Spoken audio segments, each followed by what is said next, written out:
वाले बच्चों का सम्मान करते हैं, शिक्षकों का सम्मान करते हैं, समाज सेवियों का भी सम्मान करते हैं। चूंकि पिछले दिनों बहुत सारा हमारी को मेहनत लगी, इस वजह से हम लोग हमारे सभी साथियों की आम सहमति से छोटा कार्यक्रम करने की सहमति बनी और आने वाली 7 तारीख को 7 जुलाई को बड़ा कार्यक्रम रखने की जो हमारी योजना बनी उसी के अनुरूप आज का कार्यक्रम है। जैसा कि हमारे साथी कांति भाई ने बात बताई कि बहुत कम संख्या होती थी और हम लोगों ने बहुत सारी बातें बोल बोल करके 3-3 घंटा लोगों को जोड़ा है। तो यह संख्या कोई कम नहीं है, ये कोई भीड़ नहीं है, ये कैडर लोग हैं, समाज में काम करने वाले लोग हैं। यह कोई संख्या छोटी नहीं है। बेशक हम लोग 2 बड़े कार्यक्रम लगातार इस दिन को किए और वो सम्मान समारोह का काम था, तो संख्या ज्यादा थी, ये बात जरूर है, लेकिन उसी को हम लोग आगे 7 तारीख को कर रहे हैं। आज हमारे पाल रास्ता में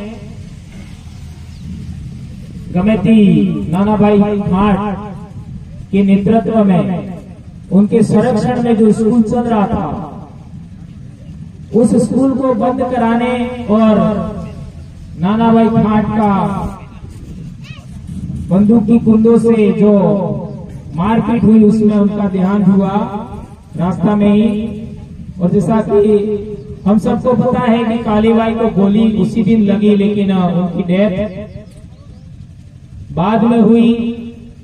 21 तारीख को दिया गया, हो सकता है मृत्यु 19 को ही हुई हो, 20 को हुई हो, 21 को हुई हो, लेकिन जिस दिन की यह घटना है उसी को हम लोग मना रहे हैं। ये कल परसों का घटना है, कोई ज्यादा पुराना घटना नहीं। अभी जैसा हम देख रहे हैं तो 70 साल के आसपास का ये घटना है, लेकिन पिछले 70 साल में ही हमको कितना पढ़ाने वालों ने और जानकारी देने वालों ने कितना हमको बेवकूफ बनाया, यह आप सब जानते हैं।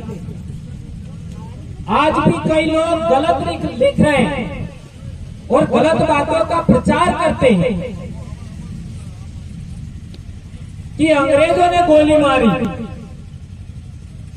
ऐसा लिखते नहीं लिखते? सही कह रहा हूं, गलत कह रहा हूं? अब सवाल पैदा होता है कि हमारे समाज को पढ़ाने से रोकने के लिए या हमको पढ़ने से रोकने के लिए अंग्रेजों ने नियम बनाया था, ये बड़ा सवाल है। क्या हमको पढ़ने से रोकने के लिए या हमारी पढ़ाई रोकने के लिए अंग्रेजों ने नियम बनाया था क्या? तो हमारे देश में विश्वविद्यालय कब खुले? अंग्रेजों ने जो विश्वविद्यालय खोले वो तो 1854 के आसपास खुले थे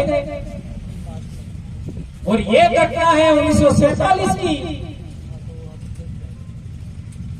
तो अंग्रेज तो पढ़ाने का काम कर रहे थे,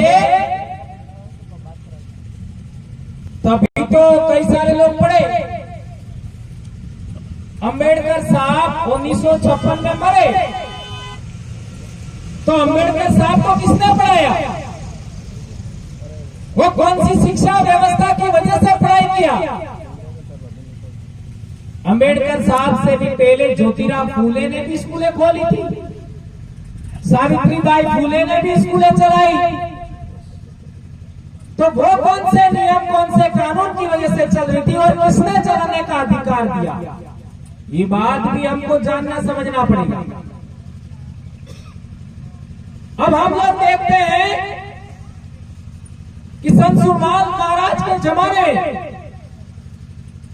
हमको भक्ति करने से रोका गया, सब कहते हैं।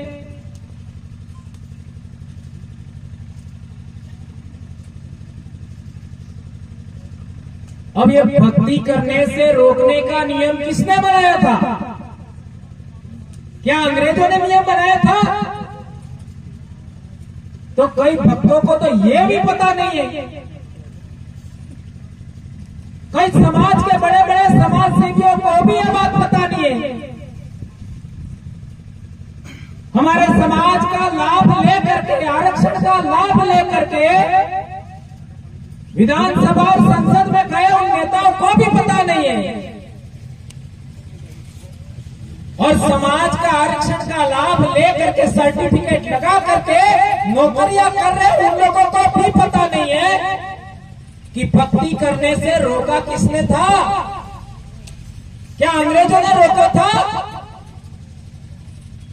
तो ये बात भी झूठ साबित होती। कौन सा नियम था? तो मनुस्मृति का नियम था। रजवाड़ों के अंदर मनुस्मृति का नियम चलता था। 1947 से पहले हम लोग दोहरी गुलामी झेल रहे थे। दोहरी गुलामी, एक रजवाड़ों की गुलामी और दूसरी गुलामी रजवाड़ों के ऊपर अंग्रेजों के गुलाम रजवाड़े थे और रजवाड़ों के अधीन हमको रखा जा रहा था। जब हमारे देश में अंग्रेजों का शासन नहीं था तब हमारे पालों के गमे थी वो राजा का चयन करते थे। राजा को मान्यता देने का काम हमारे पालों के गमे थी करते थे। हमारी पालें टैक्स नहीं देती थी। हमारी पालें कभी भी मजदूरी करने के लिए नहीं जाती थी। वेट बेकार नहीं करती थी। उन लोगों का खेती बाड़ी भी नहीं करती थी। यही बात पालों के नेतृत्व में कई सालों से चलते चलते 1947 तक आया।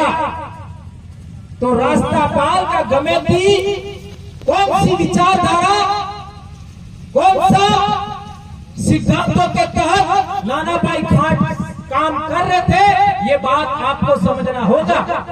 तब जाकर के समझ में आएगा कि नाना भाई खाट ने ही स्कूल खोलने का शुरुआत क्यों किया और स्कूल बंद करने से अपने आप को मैं सही हो जाऊंगा, मरते दम तक स्कूल बंद नहीं होने दूंगा, ये प्रण भी इसीलिए किया होगा। ये बात आपको समझना होगा। और सेगा भाई भी पालवी बेटा थे, पाल के बच्चे थे। पाल मेंबरवाड़ा का हिस्सा सासरपुर से लगा करके उधर नौकना तक लगता है। इधर आपका धम्बोड़ा से लगा करके डूंगरपुर तक लगता है। वो भी पाल के बेटे थे। पाल की व्यवस्था आदिवासियों की है, गांव की व्यवस्था हमारे पूर्वजों की नहीं है। ये बात भी हमें समझना पड़ेगा। और आज की तारीख में हम लोग यहां तक आए हैं। हमारे समाज के अंदर कई लोगों ने काम किया। समाज सुधार के नाम पर कई लोगों ने काम किया। समाज को जोड़ने के लिए कई लोगों ने काम किया। उन लोगों को लोगों ने असफल किया, सफल नहीं होने दिया। इन सभी बातों का अध्ययन करते हुए हम लोगों ने आदिवासी परिवार बनाया। अभी आप लोगों के जानकारी के लिए बता दूं कि इसी 23 तारीख को हमारे सलीम भाई के सम्मान में भी कार्यक्रम है। किस किस के जानकारी में? सबकी जानकारी में होना चाहिए। जैसे हमारे समाज में एक प्रथा है कि कोई इंसान मर जाता है तो उसके सम्मान में समाज इकट्ठा होता है और पगड़ी का काम किया जाता है। चूंकि उन्होंने अपने गाड़ी पर जयपुर प्रदेश का स्लोगन लगाया, हमारे अपने लोगों ने भी नहीं लगाया। क्या मैं गलत कह रहा हूं? उन्होंने जितना जोश और जुनून दिखाया उतना कई हमारे लोगों ने भी नहीं दिखाया। तो क्या उनका सम्मान में हमें कार्यक्रम रखना चाहिए, नहीं रखना चाहिए? रखना चाहिए। तो आप सबकी जिम्मेदारी है कि इस 23 तारीख के कार्यक्रम को भी हमें सफल करना है। इसके बाद 7 तारीख को हमारे सभी बच्चों का, शिक्षकों का, समाज सेवियों का सम्मान करना है। उनके लिए भी आपको यहां आना है। और चूंकि अभी 1-2 दिन बाद, 10 दिन बाद बारिश आ जाएगी, तो हर साल हम लोग वृक्षारोपण भी करते हैं। और इस साल हम लोगों ने योजना बनाया है कि डूंगरपुर से लगा करके ये जितने बड़े बड़े रोड हैं, उन सभी रोडों पर भी हम वृक्षारोपण करें पर्यावरण के लिए। जैसा लोकेश भाई कह रहे थे, हमें पेड़ वहां रोपना है जहां किसी की दुकान हो या घर हो। पेड़ लगाने के बाद उस पेड़ की सुरक्षा भी होनी चाहिए, पानी भी पिलाना पड़ेगा। और हमें ऐसे पेड़ लगाने हैं जिससे अधिकतम हमें छाया मिले, ऐसे पेड़ हमको लगाने हैं। और हमारा एक प्रायोजित कार्यक्रम पिछले साल भी हमने किया था, आपका बेड़का में वृक्षारोपण का काम, वो भी हमें करना है। विश्व आदिवासी दिवस से पहले आप लोग इस पूरे इलाके में वृक्षारोपण करना है। बेड़का टापू पर भी वृक्षारोपण करना है और विश्व आदिवासी दिवस का कार्यक्रम भी बनाना है। उससे पहले जुलाई में भी हमारा कार्यक्रम है। 17 जुलाई को हम लोग मानगढ़ गए थे, पिछले 2-3 साल हम जा रहे हैं, तो उस कार्यक्रम में भी हमको जाना। तो यह अनवरत जन जागरण हमारा चल रहा है, उसको निरंतर हमें आगे बढ़ाना है।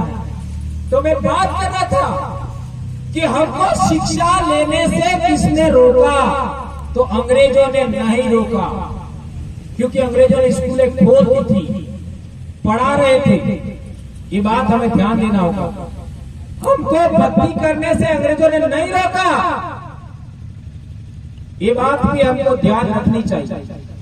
इसलिए इतिहास की कड़ियों को अच्छे तरीके समझने की जरूरत है। यदि हम गलत बात को आगे बढ़ाते हैं तो आने वाली जनरेशन गलत बात को ही आगे बढ़ाएगी। जहां तक पढ़ाई की बात है, स्कूलों के अंदर हम लोग देखते हैं माँ बाप सपोर्ट नहीं कर रहे, ये बात ठीक है। शिक्षक साथ ही थोड़ा शिथिलता बरत रहे, ये बात भी समझ में आती है। और क्यों है वो बहुत शिक्षकों से ही सुनना पड़ेगा, समझना पड़ेगा, तो ठीक होगा। बच्चे अनुशासनहीनता करते हैं, ये बात भी ठीक है। और आजकल हमारे इलाके के अंदर कम उम्र के बच्चे रात को शराब पी करके बाइकर्स ज्यादातर पत्थरबाजी जैसी घटनाएं करते हैं, ये भी बात समझ में आ रही है। और जितनी भी पत्थरबाजी की आज तक घटनाएं हुई है, उसमें हमारे कार्यकर्ता शामिल नहीं है। सही कह रहे हो, गलत कह रहे हो? तो ये कौन करवा रहा है, ये बात हमें समझनी पड़ेगी। काकरी डुंगरी के प्रकरण में आपने देखा होगा कि जो लोग धरनार्थी थे, जिनको हमने समर्थन दिया था, वो 2 घंटे तक काकरी डुंगरी पर बैठे रहे, नीचे भी नहीं उतरे। और जो लोग अचानक आ गए थे बाहर से, उन लोगों ने छोटी पहाड़ी पर दारू पिला करके लोगों को भाषणबाजी कराई और हाईवे जाम कर दिया और उपद्रव फैला दिया। वो लोग किसने भेजे थे, ये भी आज तक हम लोग समझ नहीं पाए। क्या ये बात सही कह रहा हूं, गलत कह रहा हूं? ये आज प्रमाणित हो गया है। लेकिन जो हमारे रास्ते में खड्डा खोदता है वो ज्यादा दिन तक हमारे सामने टिक नहीं पाता, वो फेल हो जाता है। और फेल हो गए तो हमारे पूर्वजों ने संघर्ष किया था, हमको भी संघर्ष करना पड़ेगा। आज आप लोग खुश हो रहे हैं कि हमने हमारी व्यवस्था, हमारा जन जागरण किया, हमने संगठन रजिस्टर्ड किया, हमने हमारे बलबूते यहां से आदमी दिल्ली भेज दिया, खुश हो रहे हो। लेकिन इसके लिए कितनी मेहनत लगी, कितनी मेहनत लगी है, ये बात भी हमें समझना पड़ेगा। मैं तो यहां तक कहूंगा कि 1818 के बाद 1818 में रजवाड़ों ने अंग्रेजों से संधि किया,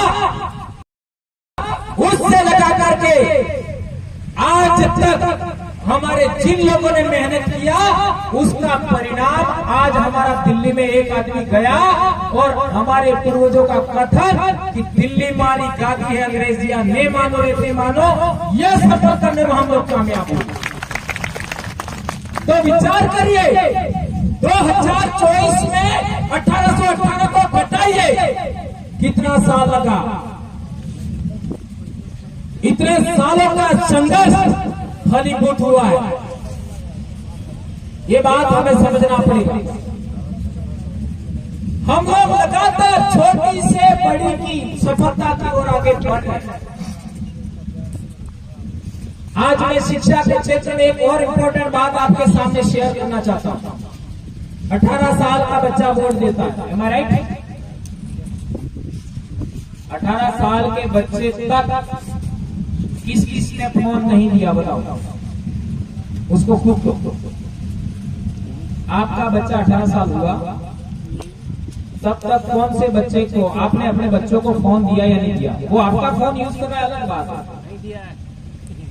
किस कौन बोल रहा है? हाँ, मुकेश साहब बोल रहे हैं। हम यहाँ बैठे हैं, वो लोगों ने भी 18 साल से पहले अपने बच्चों को स्मार्टफोन लाके दिया। सही कह रहा हूं? गलती किसकी? देने वाले। सोचो, वो जो बच्चा इंटरनेट से जुड़ गया उससे गलती तय है। 18 साल से पहले बच्चे को मोटरसाइकिल किसने दी? सोचिए। और बच्चा तो जोश में होता है, ये मोटरसाइकिल 40 की स्पीड से चल रही है तो वो 80 की स्पीड से जानी चाहिए, और हवाई जहाज उड़ता है तो मोटरसाइकिल क्यों नहीं उड़ेगी? ऐसा भी बच्चे सोचते होंगे, ऐसा मुझे लगता है, क्योंकि मोटरसाइकिल से मोटरसाइकिल भिड़ रही है, पावर बाइकें चला रहे हैं। तो अपने अंदर भी तो जागना होगा। हम लोगों ने जितना मेहनत किया उसका परिणाम आ रहा है, लेकिन माँ बाप की भी जिम्मेदारी है, सगे संबंधियों की भी जिम्मेदारी है, काका बाबा की भी जिम्मेदारी है, गांव के लोगों की भी जिम्मेदारी है कि अपने अपने बच्चों को हम लोग सही तरीके से शिक्षित करें, समझाएं। मैंने मेरे बच्चों को जब तक उन्होंने सफलता हासिल किया नहीं किया तब तक मैंने फोन नहीं दिया, नहीं दिया। इसलिए आज यहां से आप सौगंध खा के जाइए, जब तक आपका बच्चा 18 साल का नहीं होता है तब तक आप उसको फोन नहीं देंगे। क्या इस बात का पालन करेंगे? कौन कौन पालन करेंगे? कार्तिक भाई कहीं कर चुका है भाई, लोकेश भाई भी कह रहे पालन करना है मेरे भाइयों। समाज में सही काम करने वाले लोगों की संख्या कम है, समाज के बच्चों को बिगाड़ने वाले लोगों की संख्या ज्यादा है। ये नेंगाला पौरी कातुरात में भी घटना घटी थी पिछले साल, उसमें किसके बच्चे निकले आप सोचो। आरोप तो सीधे हमारे ऊपर ठोक देते हैं कि हमारी वजह से ऐसा हुआ, लेकिन आरोप प्रमाणित नहीं होता है। करता कोई और है, करवाता कोई और है। ये बात हमें समझना पड़ेगा। जहां तक आदिवासी प्रेरणा स्थल की बात है, पिछले साल हमने कहा था कि संत गोविंद गुरु महाराज और संत सुरमाल महाराज सहित शिवराम जी की 3 मूर्तियां भी हम लोग यहां लगाएंगे, लेकिन अति व्यस्तता की वजह से हम लोग समय पर वो काम नहीं कर पाए, तो वो काम भी हमें करना है। ये एक ऐसा इलाका है जो चारों तरफ से ऊंचा है, पठार है। हम लोग यहीं पर आदिवासी प्रेरणा स्थल बना करके इस पूरे इलाके में जन जागरण करेंगे। ये हम लोगों ने बहुत पहले तय किया। एक और महत्वपूर्ण बात, हम लोग देखते हैं कि आजकल हमारे समाज के अधिकांश लोग बीमार हो रहे हैं खाने की वजह से। हम वो लोग वो खा रहे,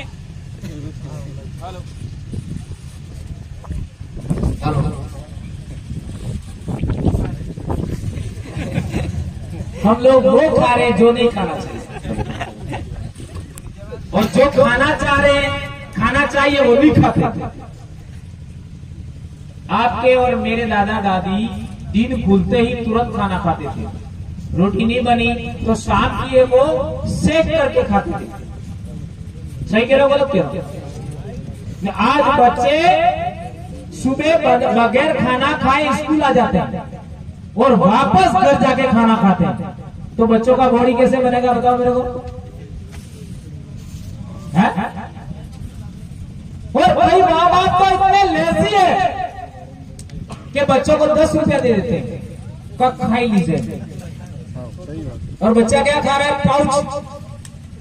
और पाउच फूला हुआ होता है, पोपटा उसमें, और उसके अंदर खाने का तो थोड़ा होता है, लेकिन पोपटे के समान फूला होता है। उसमें ऐसा क्या होता है? गैस होती है। कौन सी गैस होती है? उस गैस से खुशी मिलती है, खुशी मिलती है। तो बच्चा एक बार वो पाउच खाएगा, दोबारा वो नहीं छोड़ेगा। खाटी साहब राम खाई क्या हमको? तो वो पाउच भी हमारे बच्चों के लिए उचित नहीं है। कम से कम सुबह एक रोटी तो बना ही सकते हो आप अपने बच्चे के लिए। यह कौन करेगा? बच्चे को खाना खिला करके स्कूल भेजिए। हम लोगों ने एक योजना बनाया है, और वो योजना 15 जुलाई के बाद इंप्लीमेंट होने वाली है। 15 जुलाई के बाद हर एक गांव के अंदर बीसीसी बनेगी, विलेज कंसोलिडेशन कमेटी, ग्राम एकीकरण समिति। वो रजिस्टर करीब 400 रजिस्टर हम बांट चुके हैं। 400 पंचायतों में रजिस्टर जा चुके हैं। 1000 रजिस्टर बनाए हैं इस पूरे इलाके में। नहीं, 1000 पंचायतों में वो जाने वाले हैं अभी 15 से 20 दिन में। उस बीसीसी का काम क्या होगा? तो हम लोगों ने पहले से तय किया हुआ है कि गांव का झगड़ा गांव में ही निपटाना है। ये बीसीसी का काम होगा। तो थाने के अंदर, कोर्ट के अंदर हमारे लोग धक्के खाते हैं, वो रुक जाएगा। रक्त रंजित झगड़े को छोड़ करके, बहुत बड़ा कहानी में उसको छोड़ करके सभी झगड़े गांव में निपटाने। कम से कम एक बीसीसी में 100 लोग होंगे, 200 लोग होंगे, 50 लोग होंगे, तो भी वो गांव को संभाल लेंगे। दूसरा काम होगा कि गांव के अंदर जो स्कूल चल रहा है, उस स्कूल में कौन कौन से बच्चे स्कूल से बाहर रह रहे स्कूल टाइम में, उनको आइडेंटिफाइड करेंगे, उनके माता पिता को समझाएंगे, स्कूल में जा करके भी समझाएंगे। अनुशासनहीनता कौन से बच्चे कर रहे हैं, उनको आइडेंटिफाइड करके बच्चों को समझाएंगे।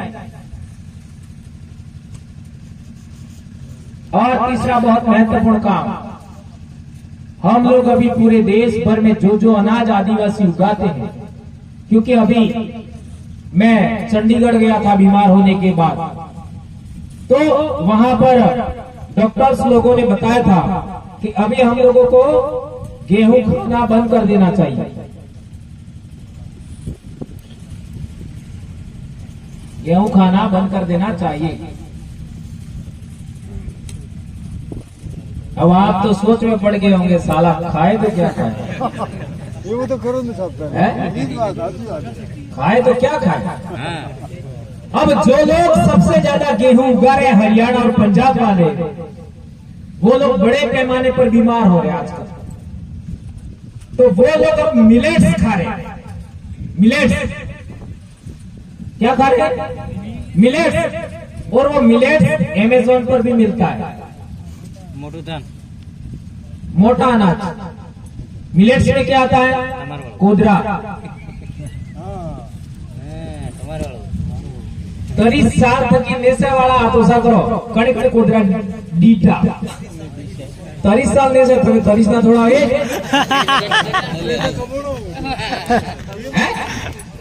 कोदरा ये मिलेट्स में आता है। और माल ये मिलेट्स में आता है। फिर પેલો હું કઈ આપણે શેણો कोरी हाँ नानी मक्की जार वो सफेद दाल, मक्का, ज्वार, बाजरा ये मिलेट्स में आता है। देखिए जो लोगों ने सबसे पहले गेहूं खाना शुरू किया वो मोटे अनाज की ओर आ रहा है, और हम किधर जा रहे हैं? उधर बीमार होने वाले लोगों की ओर। और चावल में भी वो पातरिया, उसको लोग अभी खा रहे हैं, चाहे कितना भी महंगा हो। तो हम लोग अभी ये प्रयास कर रहे हैं कि देश भर में जितना भी ये मिलेट्स पकता है वो आदिवासियों से दूसरों के पास ना जाए, आदिवासी इसको खरीदे और हम लोग हमारे लोगों तक पहुंचाए। उसके लिए हम लोग बहुत जल्दी अपना ऑफिस खोलने के लिए जमीन लेने वाले हैं। वहां हम इसका संग्रहण करेंगे और डीसीसी के माध्यम से जिलों में पहुंचाएंगे। जैसे उदयपुर डीसीसी के माध्यम से उदयपुर में पहुंचाएंगे, प्रतापगढ़ डीसीसी के माध्यम से प्रतापगढ़ में पहुंचाएंगे जो बाहर से लाएंगे वो, सलूकर डीसीसी के माध्यम से सलूकर में पहुंचाएंगे, बांसवाड़ा डीसीसी के माध्यम से बांसवाड़ा में पहुंचाएंगे,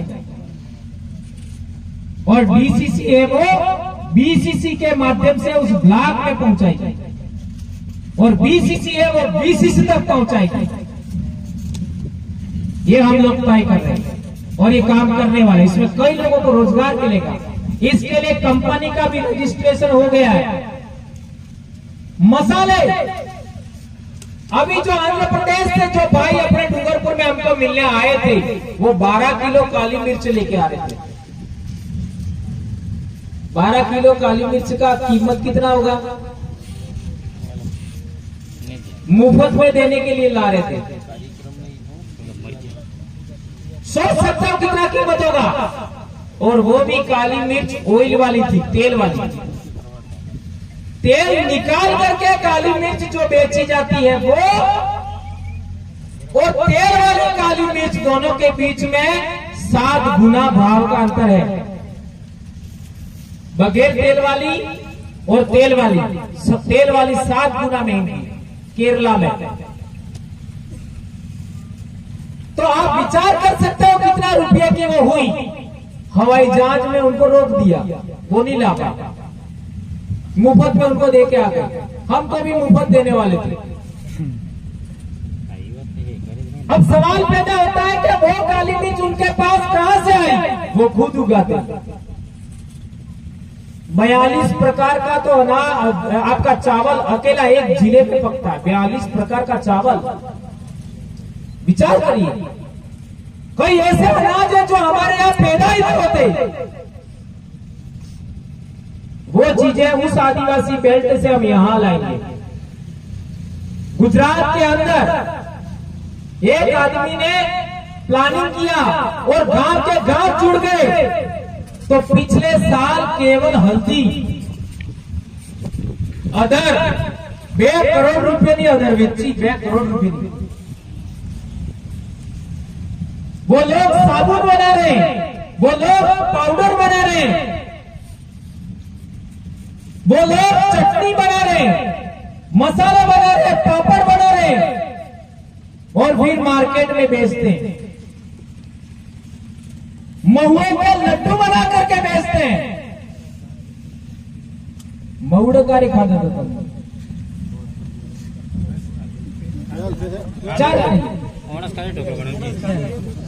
ये सोचिए मेरे भाइयों, ये सब कुछ हो रहा है।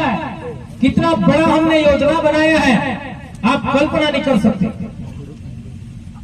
और इसको अभी इंप्लीमेंट किया जाए, कई लोगों को रोजगार मिलेगा। आज आप देख लीजिए, सुबह उठते हैं 10 रुपया 12 रुपया लेकर के बच्चों को लोटा लेके दौड़ाते हैं, वो रोड पे जाकर दूध लाते हैं। क्या वो दूध सही है? सोचिए, आज तो दूध नकली आ रहा है, डिटर्जेंट से दूध बन रहा है, और वो हम चाय पिएंगे क्या होगा हमारा? तेल, जो तेल हम खा रहे हैं वो भी खाने लायक नहीं है। विचार करिए, वो चावल तो नकली भी आने लग गया है, प्लास्टिक का। दवाई अब तक नकली आ रही है। और तो और कल परसों आपने अखबार में पढ़ा होगा, सोना और चांदी भी नकली है। तुम जमीन बेच करके लाड़ी ने गौर पड़नावो हो ने होना नहीं रकमे मांगो हो ने चांदी ने रकमे मांगो, वो खुद नकली है। अखबार में आया था। तो हमारा बंदोबस्त, हमारे पास जो जमीन है वो छीनने के लिए लोगों ने बंदोबस्त कर दिया है। हमारे शरीर को कमजोर करने के लिए लोगों ने बंदोबस्त कर दिया है। और हम लोग आपस में भिड़ रहे हैं कि नहीं, मैं कहता हूं वो कर लो।